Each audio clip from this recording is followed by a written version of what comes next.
Hello everyone, I'm Paula Gilbert, the editor of Connecting Africa, and we're still here at NOVACOM Summit in Franschhoek in the Western Cape. And I'm here with Pedro Rabacal, who used to be the CTIO of Safaricom Ethiopia, obviously been with the Vodacom group for a long time. So yeah, just great to have you here and talk a little bit more about Ethiopia. Thank you, Paula. Thank you. No, great to be here. Yeah, so I think it's such an interesting market. I've been covering the liberalization there for a long time. Safaricom got the license. They decided to send you there. I just want to know about the experience. What was that like, starting up a greenfield network completely with nothing? What were the challenges, maybe in the beginning? What were the first sort of like shocks to your system? Yeah, it was an experience like none that I've ever I've had the opportunity to go through, right? You arrive in a country, most of us that landed up working on the project never visited Ethiopia before we landed up working there. So it was very challenging. Culturally, it's very different to the rest of the world. Operationally, it's very different to the rest of the world. And because it's a landlocked country, logistically, it's completely different to any other operation that Vodacom, at least, and the ones I've operated in, we've always had access to the sea, which means logistic ports, importation. There's a model that we use for rollout, and Ethiopia forced us to rethink all of these models, forced us to recalibrate. So we landed up at the hotel in Addis, and there was a few of us, there was a handful of us that arrived. We had access card for our room and a license with $850 million. We had to make everything else work. There's no support structures, right? You underestimate how much support you have when you're in a corporate, right? Somebody takes care of making sure that there's an office, making sure that the lights are on, making sure that you have coffee, right? That you have a parking bay. And there we had none of that. So they were real pioneers, right? We used to sit at breakfast and figure out we're pioneering because this has never been done before, at least not even in our world had we ever done something like this. It was very exciting though, because you get to break new ground on something brand new. There's no legacy. Yeah. You can design it and make it work any way you want, right? And depending on how you focus your engineering teams and your commercial teams, you'll end up with a different result. And that was very unique from any other operation that I've worked in, which has got legacy systems, legacy processes, has got existing revenue streams that help calibrate your thinking, has got existing customers that have a certain expectation, right? So we had customer expectation, but no customers to interfere with. So it allowed us a lot of freedom in terms of how we implemented things and how we got things to work, because you could switch on, switch off, fine tune. We switched on 2G, 3G, 4G all at the same time, all in parallel, because we had the opportunity to design an ideal network. We switched on an all cloud native network on-prem, but we couldn't have done that in such a short space of time if we'd had constraints of existing customers, existing revenue streams, because all of those things impact you as a business.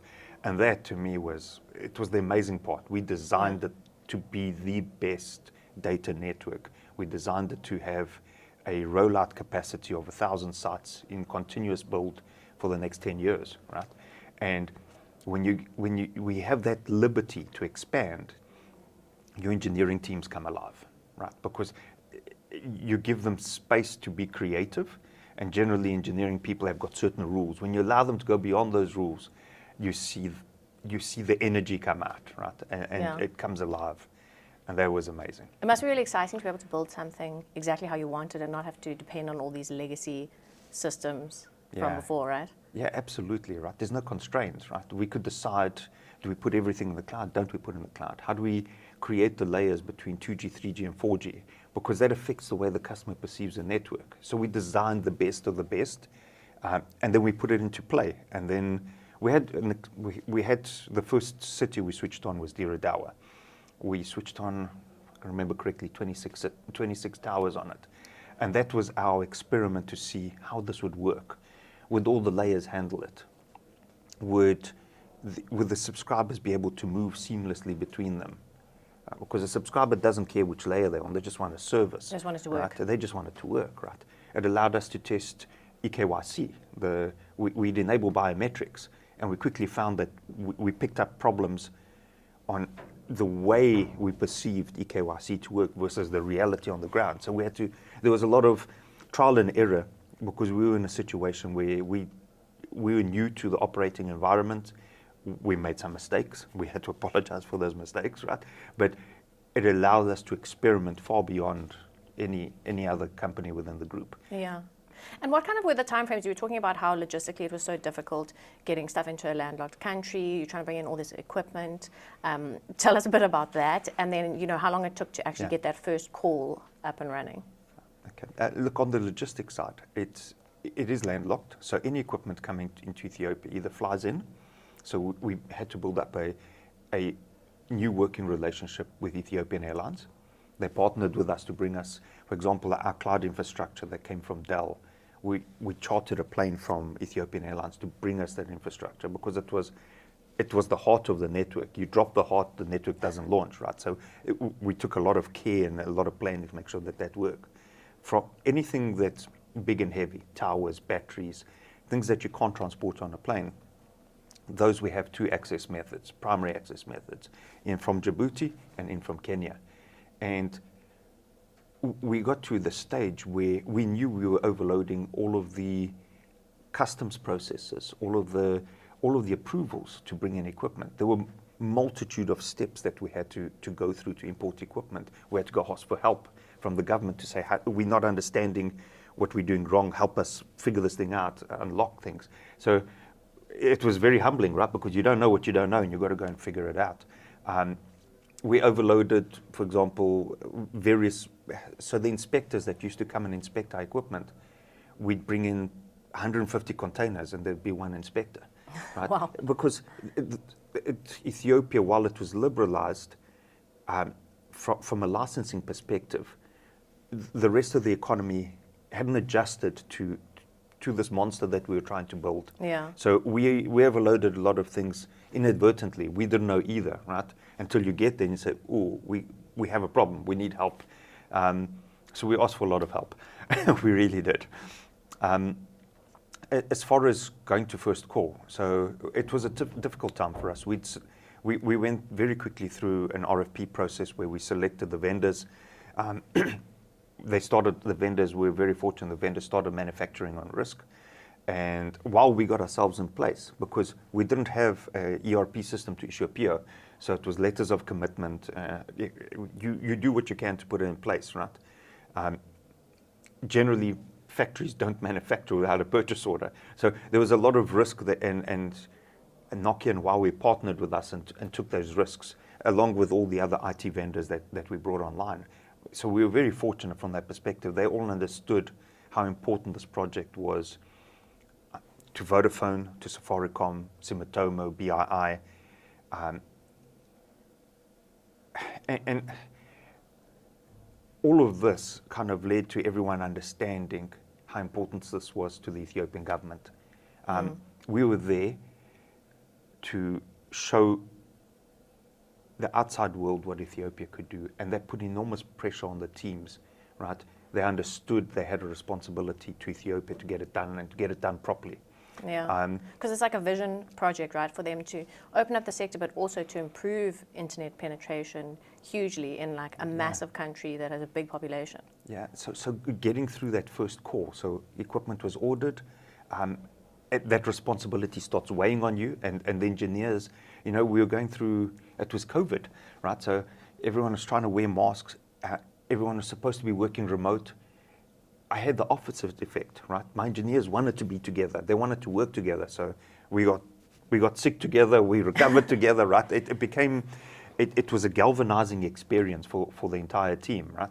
There were 22 different nationalities in the team, at least in the technology team. In the entire business, there were over 30 nationalities. Wow. Because we pulled in people, the best people from all over the world. And then the challenge is when you got all these A-type personalities, now you've got to focus them on a single goal, right? So that they all work together and they start trusting each other. And we didn't have much time to do this.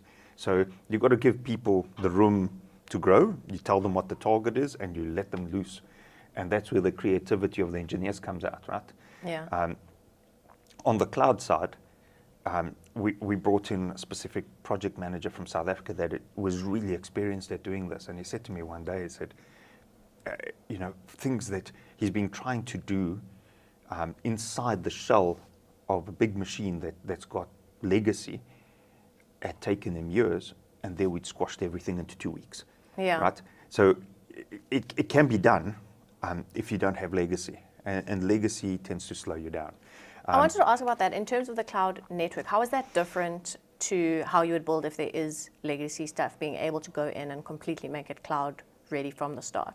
So the data center, to go back to that first call, because it's part of the same answer, right? The data center's only got 4 pieces of equipment. It's got lots of boxes, but effectively it's from 4 vendors. And most of it is the cloud infrastructure, which we had fantastic support from Dell, right? They knew how important this project was to us. So this thing got a lot of attention. So when we ordered the cloud infrastructure, it was getting ready to be shipped. At that point there, national state of emergency was declared, and there was a decision to evacuate because the risk was just too close for the way we look at risk as an entity, right? And we didn't stop working on it. We just took our people out of harm's way because there was no infrastructure to defend at that point in time. But the equipment was sitting in Tilburg in the Netherlands. So we graciously asked for permission from Dell's executive management, take a little corner of their factory in their staging area, give us some power, rack and stack it for us, plug in the internet, right, and allow us to remotely configure it. Wow. So my engineers really built a cloud network. It was sitting on the other side of the world, right? Then we built the IT stack in a data center in Ireland, and we built the circuit core in the data center in Nairobi. We connected the 3 things together, and this took a period of about 8 weeks from when the equipment was switched on to when we got ready to start making the first core. So you got this fabric of cloud in the background, which has got virtualization and containerization. So all the elements are sitting inside the stack, but now you need physical infrastructure to make a core. So by then, the first sites, first BTS had arrived in country. We did the installation. We got the SIM cards by then. That's another thing that people forget is you need SIM cards for this. You need them manufactured. You've got to import most of them, right? You've got to import them. Yeah. They've got to have encryption on them, right? So, and you've got to define what the encryption algorithms are. So that's what I mean when we were speaking the other day about parallel. We did a lot of things in parallel. And fortunately for us, 99% of them worked out, right? Because standardization allows us to drive to that point where you got a fair amount of confidence that it's going to work. You don't know until you switch on. But from when the cloud infrastructure was ready to when we connected up all this fabric and made it work. So cloud was ready, well, we started configuration in November. Cloud was ready December, January. First call was 5th of February 2021. Yeah. Sorry, 2022. Yeah, sorry, let me correct that, 2022. At that point in time, we'd already gone back into the country. We'd already brought the engineering teams back. And a lot of the groundwork that we'd put in place the previous months in terms of getting site acquisition in place, all of that was coming through.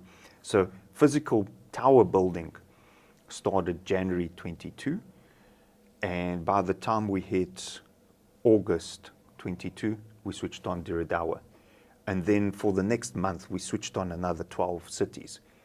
So by the time we hit the 6th of October, which was official launch, we had a fair confidence that this was going to work, right? Our availability a few days before was sitting at 96, 97%. We found that unacceptable because it's new equipment, new batteries, new generators, new transmission. And it took some tough conversations with the vendors, but at 2 o'clock on the morning of the launch, we hit 99.9% availability, right? Wow. So it was everything just in time, right? And it was very exciting. So we're sitting in the launch event, everything's working. It was an amazing feeling, right? That was early October. Then 4 months later, 30th of January, we hit 2 million customers. Yeah. So 500,000 customers on average, and that's starting from zero. So it's always difficult to get this thing ramped up, right? You go from 1 to 2, 2 to 4, 4 to 8. You've got to keep doubling, right? But by the time we hit end of January, we knew 2 million customers, this machine is well on its way. By then, we'd already built 3 data centers. The resilient cloud infrastructure had come in. It was being put in place. Everything was parallel processing, everything. Yeah. And then you connect the dots as you go along, right? Well, what a unique project, something very interesting to work on. I'm not sure you'll ever have to do anything that difficult again, hopefully. But amazing. Thanks very much, Pedro Rabacal, for sharing the story of growing a brand new network in Ethiopia. Thank you.